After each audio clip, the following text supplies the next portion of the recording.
This is the decision right here you're going to have to make. What are you willing to die for? We all going to die from something. And that's the truth. And you should invite it. That is a beautiful thing. It's already been disproven mathematically and metaphysically. But what would you really lay your life down for? And not that you ever will have to. But if you have not answered that question, you're still a little boy or a little girl. This is the truth.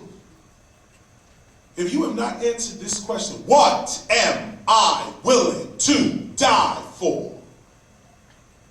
What am I standing on? What is my foundation? What am I going to put my life work into? What?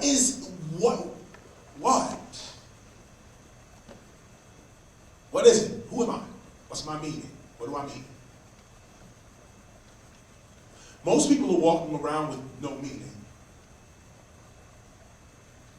This is the essence of hip-hop. The essence of our self-worth was first. My teacher calls me Chris Parker. And she even says it wrong. Instead of going, she says my name, Chris Parker. My name is Chris Parker. But she says my name is Chris Parker. Now I can either say my name is Chris Parker, because the teacher said my name is Chris Parker.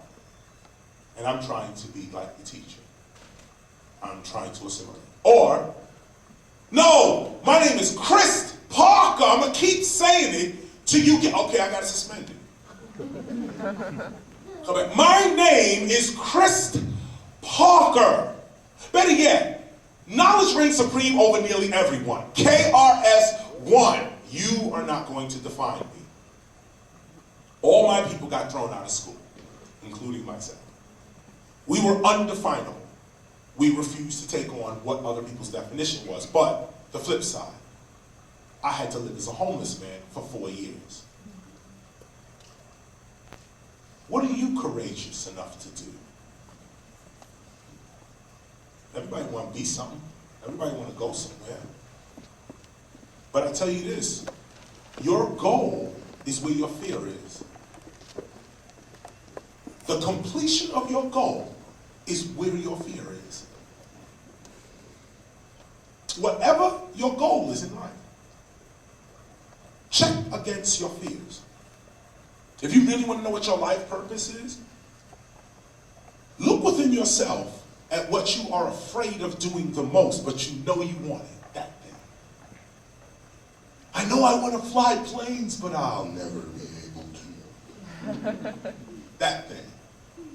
I know I want to be a great attorney someday, but I live in the wrong place. I just don't have the right credentials. But what is it, though? What is that? Number one, what are you willing to die for? Number two, what's your life purpose? When you say your name, what does it mean? This is hip-hop, right here. When I say my name, it means knowledge reigns supreme over nearly everyone. I gave myself value. Now we're going to inch into metaphysics in the closing here. Those that have philosophical minds, turn them on. I gave myself value. This is the oldest trick in the book. This is it right here. Take it for what it's worth. There is no real value to any of us, to me or anyone else. The real value is the story I tell of myself. Take this jewel with you today. Value is created by the stories you tell of yourself. Those that value the thug story will pay for it. Tell them the thug story there. If you want to get paid as a thug, or if your audience is the thug audience, my audience is that wild crew over there. And you know that's your purpose. Don't front. Don't front. That's your crew. That's your people. That's where you at. Now, what's your story? My story is that, okay, I want to sell, I want to raise my self-worth to this thug audience. So I'm going to tell them a story about how I got a job and I worked hard. And then I bought my first house and I got married and I'm chilling. The story don't work. That story may work in seminary school. Know your story, know your audience, and know the story that's being told. What story do you tell of yourself every day when you wake up in the morning? I mean, if I could really hear your minds, I probably would be shocked to hear what some of you probably think of yourself. When you look in the mirror, do you see greatness, really? Because see, a lot of us are told, don't see greatness. Imagine, this is part of pop culture's assimilation. It is to tell you, don't be great, but be great. That's what, be great, be all that you can be, but don't be arrogant. You know, have real good self-esteem about yourself, but be humble. No, it's one or the other. Either I'm gonna walk around like this, yeah, uh-huh. Or I'm gonna walk around like, can I please, and please may I? Hip-hop advocates that you keep yourself on blast. All the time, blast on 10. Whatever your volume is, turn it up to 10 and keep it on 10. Blast, just keep your volume up on 10 all the time. Why? Because it brings value to you. There's a story that's told. Some of you may know, this is a story, short one.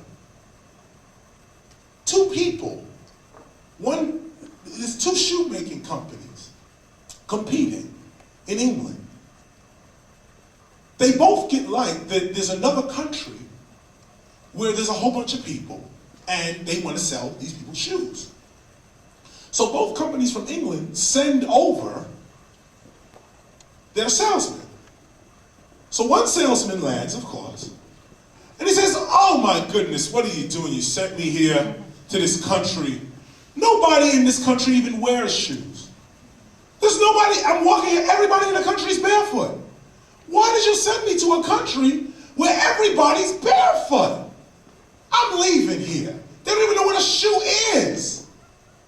The other guy calls up and says, send more shoes. Nobody in this country has any shoes. They don't even know what shoes are. This is the perception that we use. One person looked at the ghetto and said, there's no value there. Another person looked at it and said, here's a $3 billion industry that has taken over religion, science, politics, the entire music industry, and is working its way on NASA right now. Here is a $3 billion music industry, comma, $4 billion fashion industry.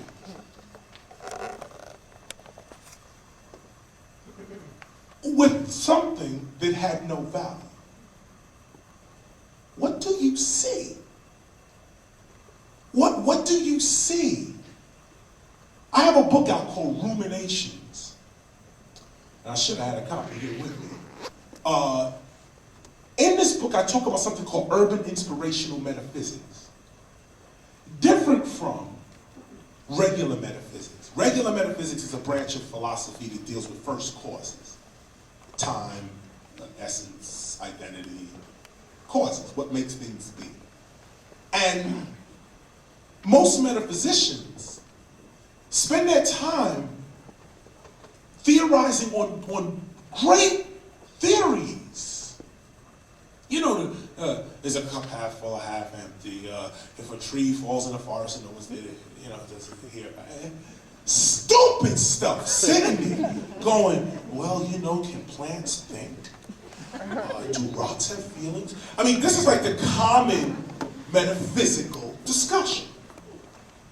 Now, me studying general philosophy and metaphysics, but living in another environment, I have to add the urban inspirational onto the top of it. Urban, obviously, because it's in a city, but inspirational meaning that, why do you need to know what you know? Hip-hop says, I only need to know what I need to know. That's it. Like, I'll give you an example.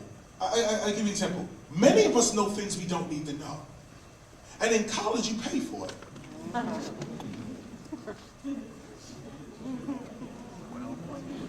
Hip-hop advocates that you know only what you need to know.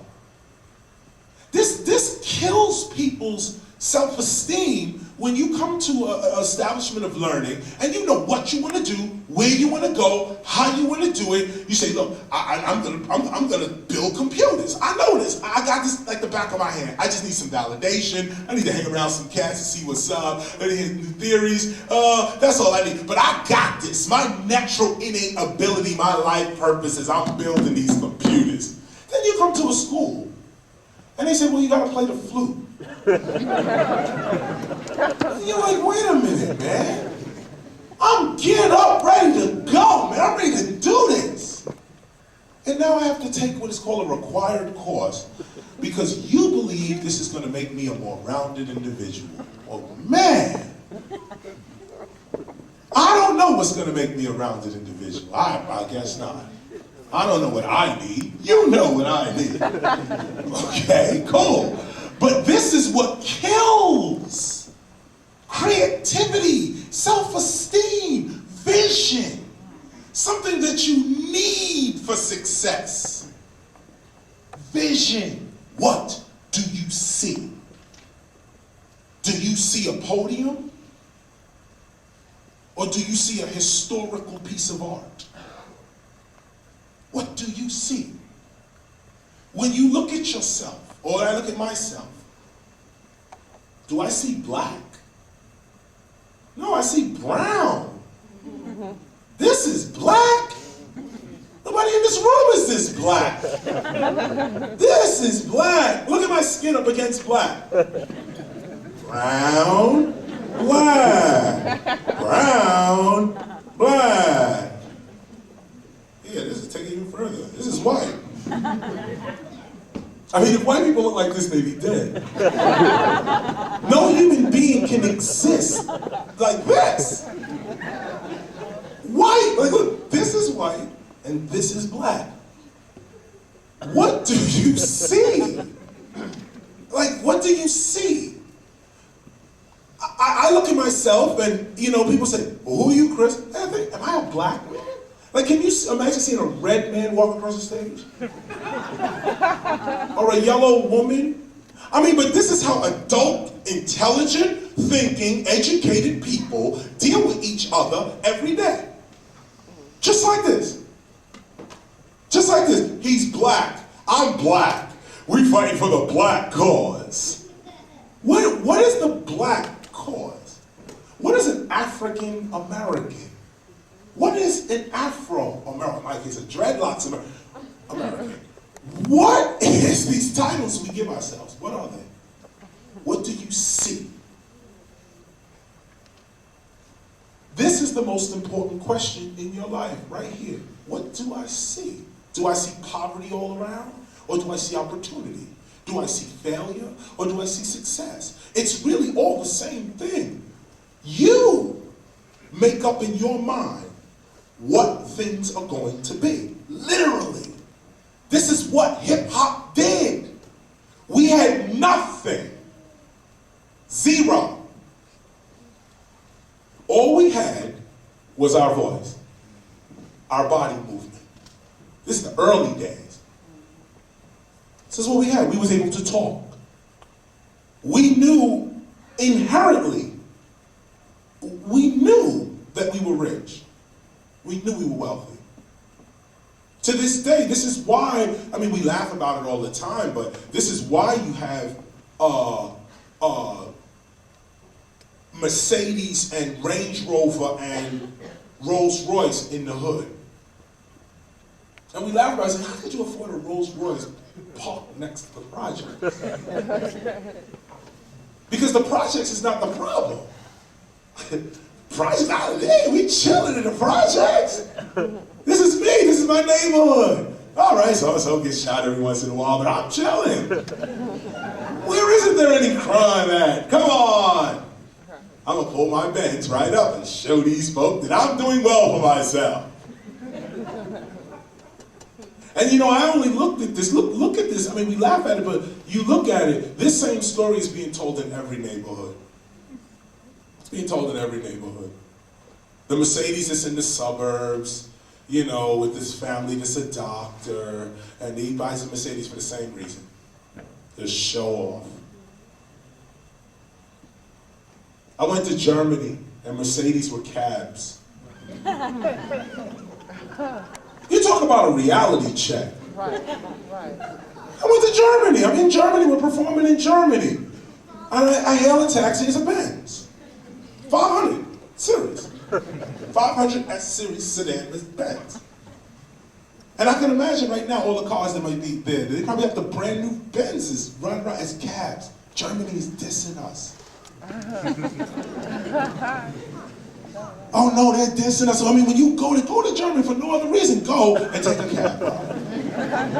And you'll come back to America, you'll be like, man, we are getting played. Literally. The same Benz I had was a cab. What do you see? What do you see? When I was head of A&R for Warner Brothers, I had a very once-in-a-lifetime meeting with Ted Turner and Jerry Levin, when Jerry Levin used to be the CEO of Time Warner. And it was a great meeting. It was 500 executives, top Warner executives in a room. And I happen to be one of them, by the way.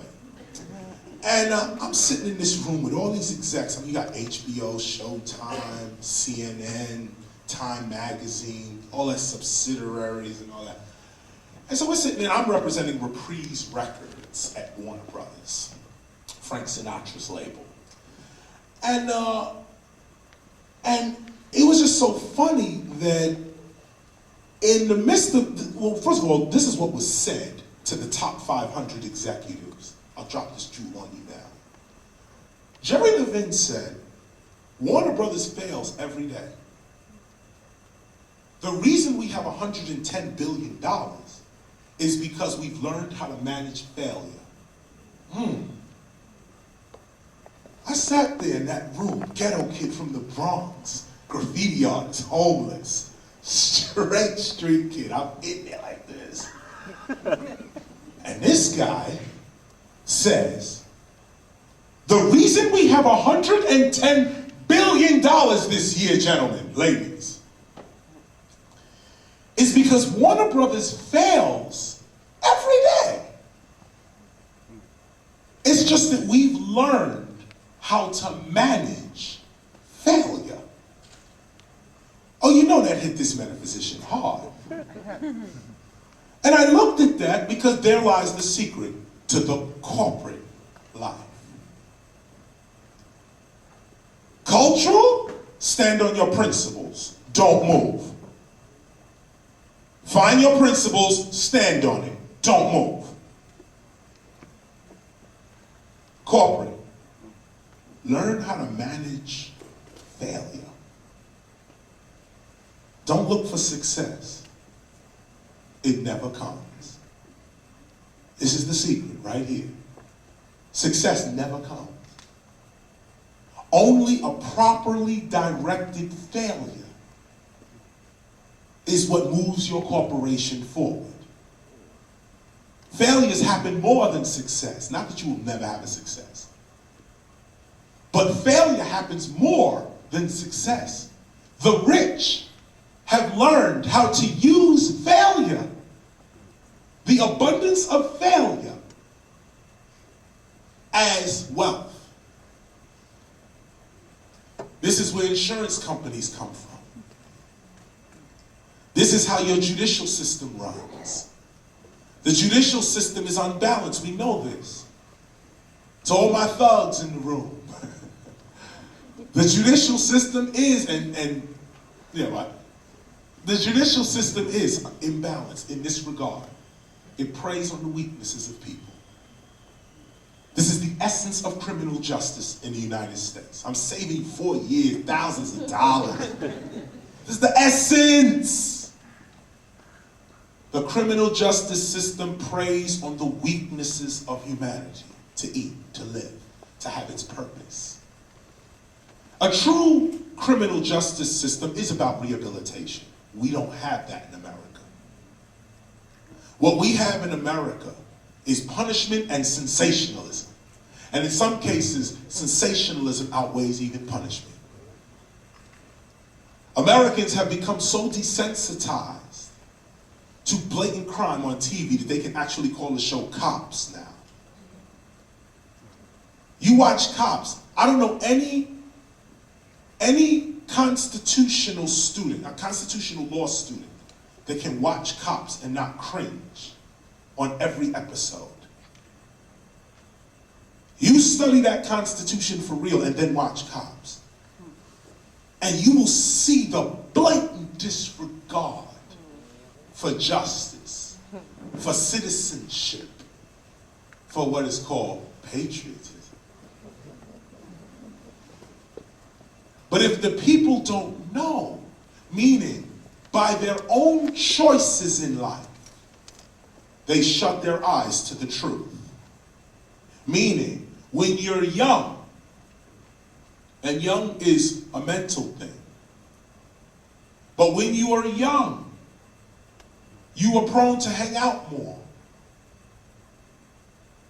The 11-year-old you is the reason why however you all are now, whatever your age is now, the 11-year-old you is the reason you're here.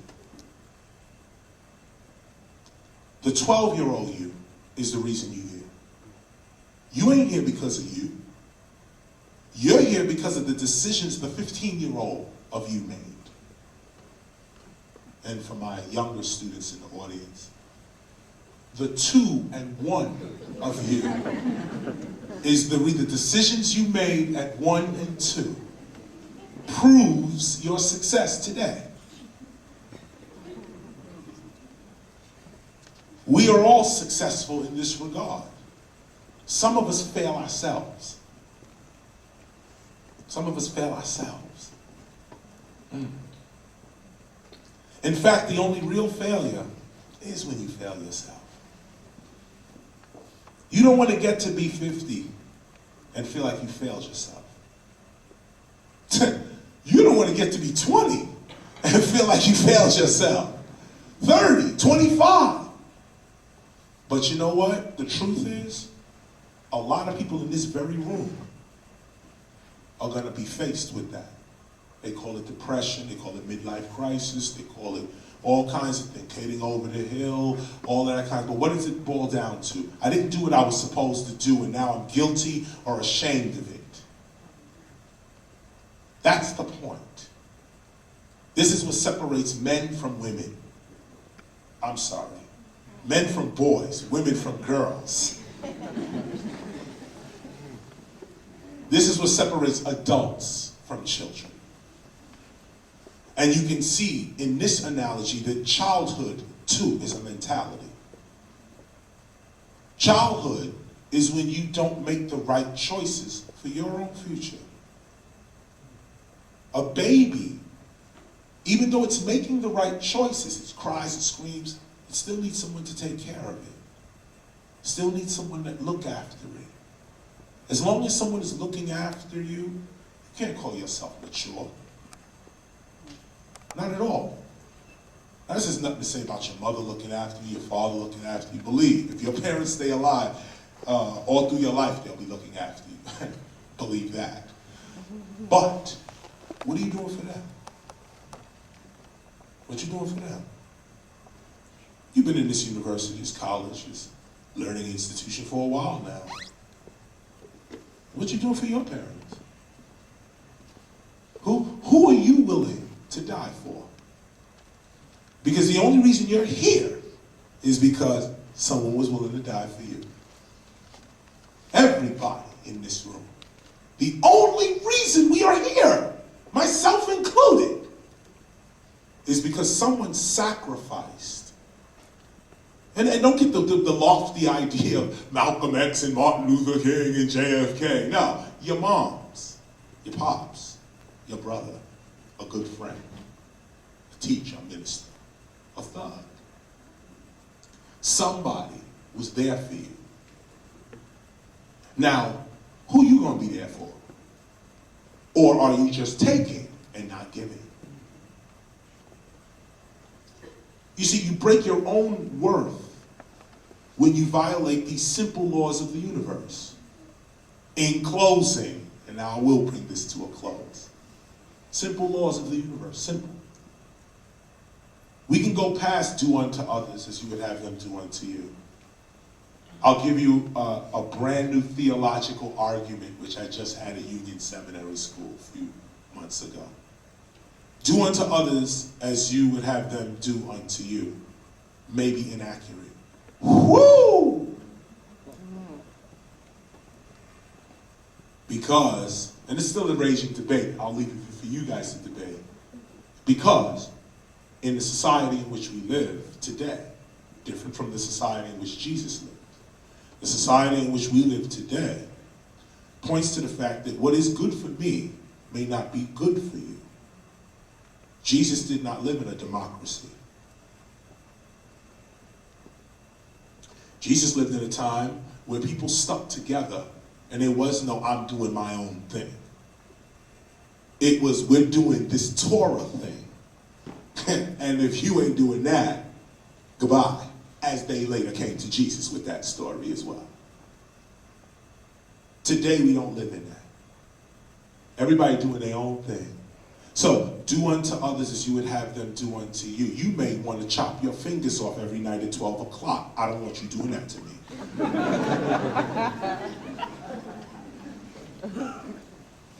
This is just some of the new theological arguments happening. The reason I point this out as well, my point was, what do you see? I'm raising you now and bringing this to a close. Universal law. We can go beyond do unto others. Here's something, it's not new, it's very ancient, but here's something new. Stop reading the law, be the law. Stop reading about the life of Jesus and imitate the life of Jesus. Stop worshiping and praising Muhammad and live his life. Just stop following the law of Moses and set down a law in your own life and in your own family and in your own business. Follow the law yourself. This is hard for people to do because this is what the essence of spirituality is. Courage. That's it. Courage. This is what a good spiritual teacher and a good spiritual lesson will give you. Courage. They call it faith, and they call it grace, they call it mercy, they call it all kinds of things. Things to face trouble. The bottom line, courage. Courage. Only the courageous live and get through. But the courageous have scars. The courageous get punched in their face. The courageous get beat up. The courageous have accidents. The courageous are courageous. You're not going to get to where you're going happy, and you're going to be happy when you get there. But right now, there's something standing in your way right this second from you achieving your goal, and it has to do with your fear. Get rid of the fear, you on your way. It's a scientific fact that we hold ourselves back. If you just allowed your life to be what it is, you would be exactly what you want to be. The only issue we have is distraction. That's it. And why are we distracted? Because we haven't made up in our mind if we're going to be cultural or corporate. And in that, We haven't made up in our mind, if you're cultural, that you're going to be, I'm going to stand on my principles. I'm going to stand on my principles. I'm not going to move from my principles. If you're corporate, every time something fails, I just gave you the secret. Don't run around firing people. Don't run around getting angry. Manage it. What do you see? Look at it from different angles. You may be dealing with that right now in the corporate world. A final lesson for the corporate world. Be the CEO now. Whatever you want in life, this is Hip Hop 101. Don't wait for the validation. Be it now. Whatever your career is, be it now. Do it now. Do it right now. Set up your alliances now. Get your business card now. Go down to City Hall, pay that $45. Get incorporated now. Do a check on your name now. Incorporate. Trademark. Get your business started now. Right now. Don't wait for someone to tell you, now you're a doctor. Now you're a lawyer. Now you're a business analyst. Don't wait for that. Because metaphysically, or should I say even just, really just in truth, the title is different from the validation. You can say right now, I am a doctor and have no doctor experience at all. Now what you need to do is go get doctor experience so that you can be the best doctor. But it is you that declare who you are. And this is the essence of hip hop right here. We declare who we are. We are free. We are not freed. The United States Constitution doesn't give me the right of free speech.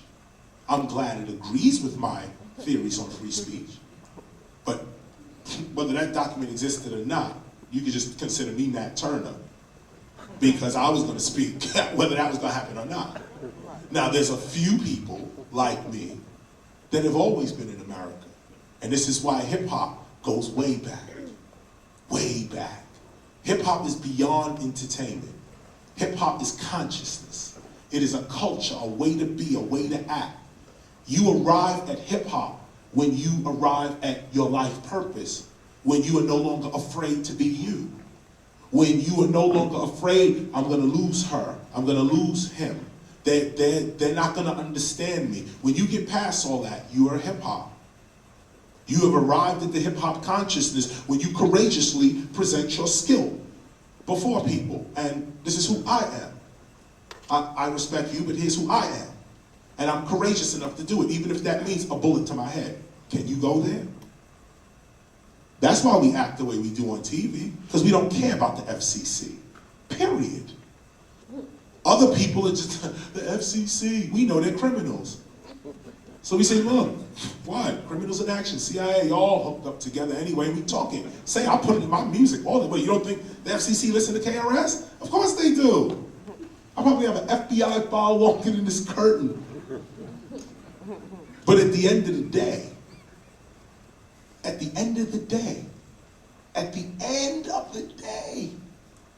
look at hip hop. We stood our ground and we said, this is who we are. And the FBI used to lock up our parents. Now most FBI agents are fans. Yeah. Most CIA agents, all of the agents out there, they got our albums. The FBI reads the source too. They get XXL, they like some of the videos, they come on BET, yeah. Times are changing, people. I met the head of Coca-Cola for, no, not the head of Coca-Cola, the head of advertising for Coca-Cola. When I did the Sprite commercial. Oh, that was a big deal. People didn't like me doing that commercial. Some of y'all might remember those debates. But we did a Sprite commercial back in the days. Why did I do the Sprite commercial?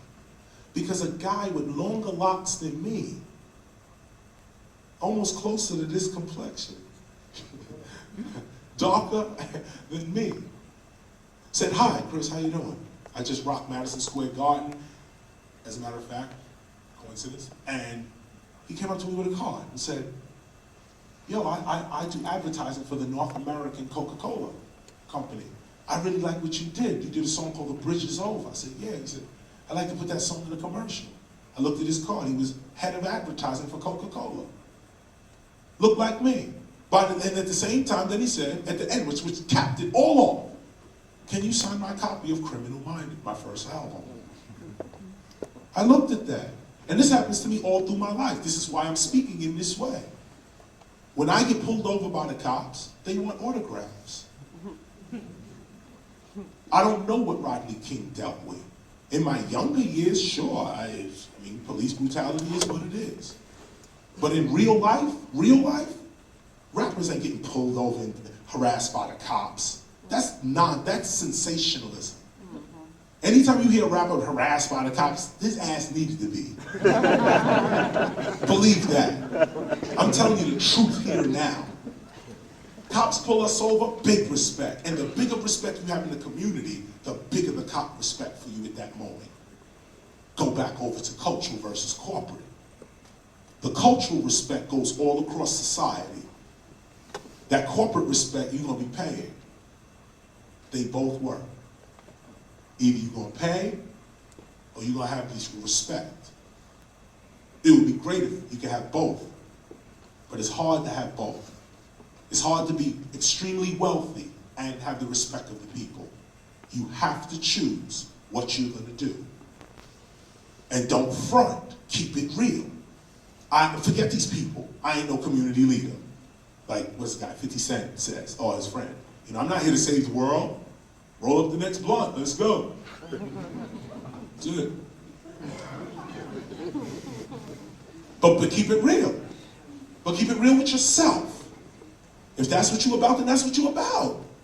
And when the consequences of what you're about comes, well, that's it. That's what it is. There's no sad stories. That's what it is. But if you're really cultural and spiritual in your heart, don't front. Don't dumb yourself down to hang out with those who aren't.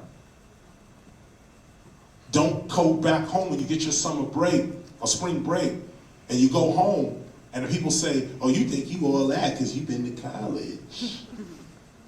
You go back around the old neighborhood, you want to pound up the crews, yo, what's up? They're like, where you been? Oh, yeah, you been up there. Oh, you Now, don't dumb yourself down to be down with that. They going nowhere. Nowhere. If anything, shine your light in hopes that they come with you. Too many times, righteous people turn their light down so they can hang out with the ignorant. Turn that light up. And don't care what they think. Somebody say, oh, you think you all that because you've been to college. You goddamn right, you ignorant ass. I just came back from here. Yeah, what? SAT, what? Yeah, man, flash that. That's what hip-hop gives you. Turn that volume up. Don't dumb yourself down. So you can be down with those that ain't going nowhere. And let's be real about it. Some people ain't going nowhere. Race relations. I'm gonna end off. I know. How much time I got? 5 minutes? I'm gonna steal 5 minutes. 5 minutes on race relations. 5 minutes on race relations. Go back to what I said about the story. The story. There will never be racial equality in America. Let's get that through our heads today. I know it seems bleak, but there'll never be racial equality in America. And the reason there'll never be racial equality in America, I'm pessimistic about this, is because there are too many conflicting stories. It's simply that. It's the simple truth. There's too many conflicting stories. The Irish got a story. The Jews got a story. Well, no, let me put it in context. The Irish got a story. The Jamaicans got a story. Haitians got a story. Chinese got a story. Everybody got a story. Tibetan people have a story. Everybody got a story. Jews, Christians, Muslims, Buddhists, everybody got a story. Gays got a story. Everybody got a story. Because of all these conflicting stories, there'll never be any racial harmony. Racial harmony. Racial. Not just, forget social harmony. Racial harmony. Like, you know, me not caring that you're white or I'm black or you're Asian or I'm not, all that. No.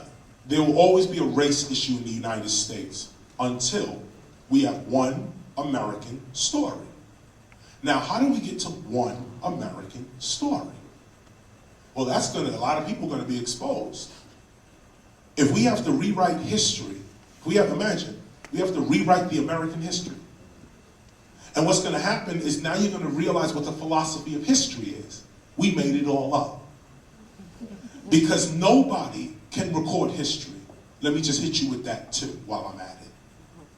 History is an art, it is not truth. No one can create history. History, actually, no, that's what people do. They create history. Because the true events of the world is an omni-event. The world is moving, it's chaos that we're in. This thing called law and order is unnatural. In the midst of the chaos, the world is happening. History is going on. Out of the whole happening of the world, we, one historian, or several, pick pieces out of the chaos. And that's what we call history. No history you've ever read is accurate, ever. It is the opinion of the historian, all history. The point of the matter here is that, again, they give this, this is an elementary example of this rhetoric, is that if I said to all of you are history students, now go out and write the history of this event, you'd have 100 different opinions of the same event. Which one would be right? Which one would really be right? Well, let me point you in the direction of slavery. Did that really happen? Oh, I'm gonna keep it real with you here. See, a lot of black scholars can't go there with me. I have some good friends, black scholars, you know, but they can't go here with me because I'm hip hop. I'm not even really black, to be honest with you. I'm hip hop.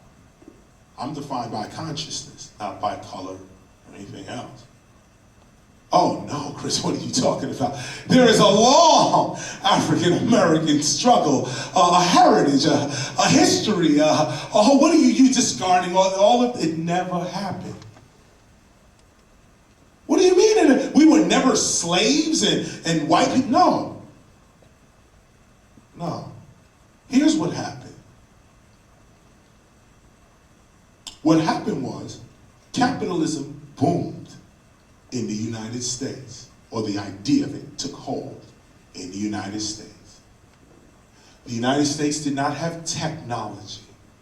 The technology of the world at the time was human labor. Stop here. Today, if 2070 is going to look back on 2004 and say, how did they survive that time? Here's the blatant injustice of 2004. We can point to Rodney King in the early 90s. We can point to Amadou Diallo. Black people had no justice, no rights in this society. It's a total contradiction. The law said this, but the history shows that. The same way we look at slavery today is the same way 2070 is going to look at us now. It was not called slavery back then. The educated maybe knew it as that, as the educated knows today that America's working class is basically in slavery. But do the American working class know that? No. They know exactly what the slave knew. Ain't nothing better than what's here. Massa does us a good thing. Oh man, we chillin'. Look, we got ham hocks. We got neck bones. Massa even let us pick collard greens.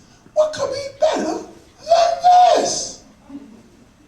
The same thing today.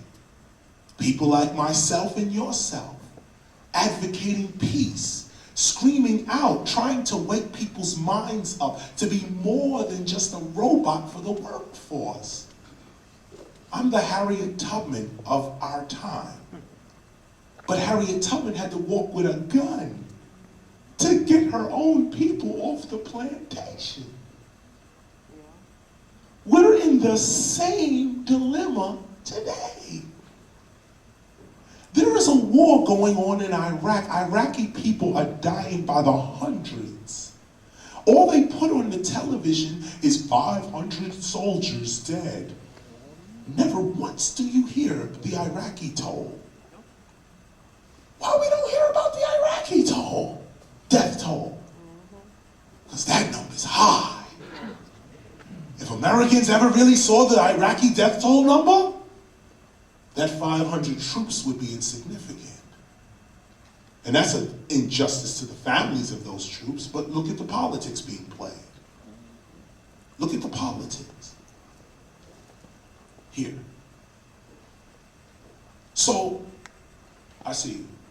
So I mentioned this. History is created. You all will have an opportunity to create history yourself, writing it or doing it. But never think for 1 minute that what went on 300 years ago is not still going on today. They only put Burger King on the plantation. The very land that we're on was at one time agricultural land. Imagine, you know, like George Washington, he owned hundreds of acres of land. It's like today, because it's cemented, you don't think you're walking on a plantation. Because there's lights and a paved road and a traffic light, you don't perceive that you're walking through the plantation. The rights are the same.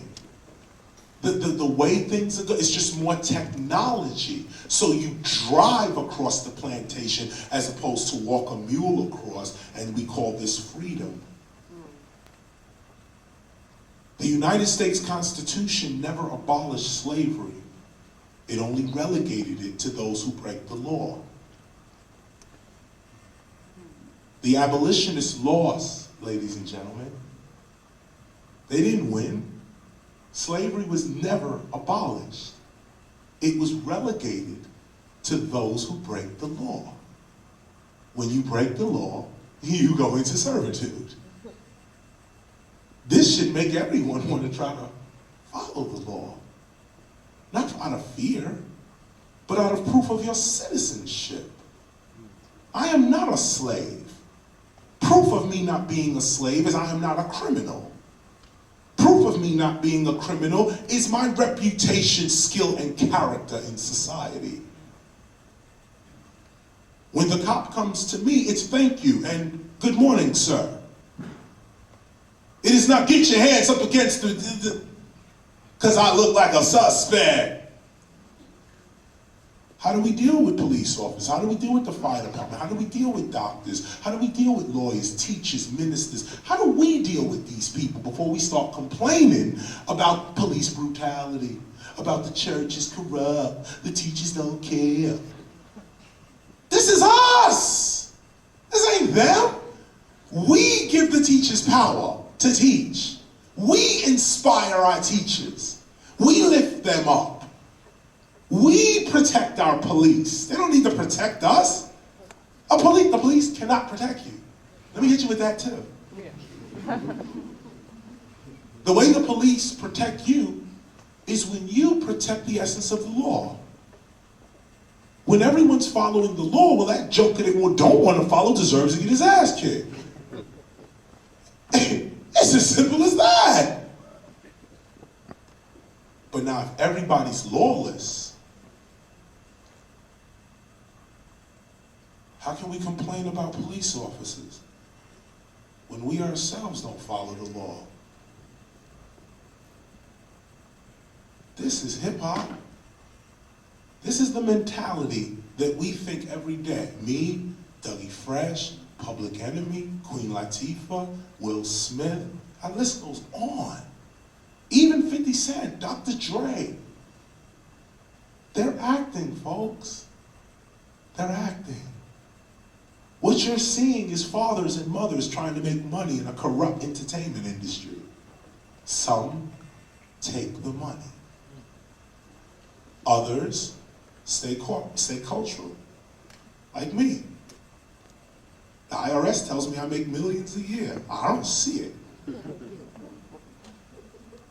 But that chunk of money over there is always waiting for KRS, always. Always. Like the Coca-Cola commercial, like the Nike commercial. I meet the same people that Jay-Z and all these people, and we all meet the same people. It's just some take the money and some don't. Not that the one who took the money did not want to take it, and not that those who reject don't want to take it.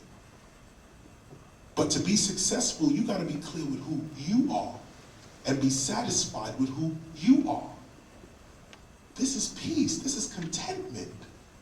This is hip-hop. I'd like to thank you all today for listening to me and listening to what I have to say, because it's not what I'm saying. Like I said at the beginning of this speak, I am interpreting what is already on your mind. This is emceeing. I've just given you a complete rap concert. I've just described to you your soul, your spirit, where you're going. I've just outlined the questions that you have asked yourself and are probably struggling with right now to answer. Don't look at me here. I'm not the host. I'm the MC. Thank you for having me today.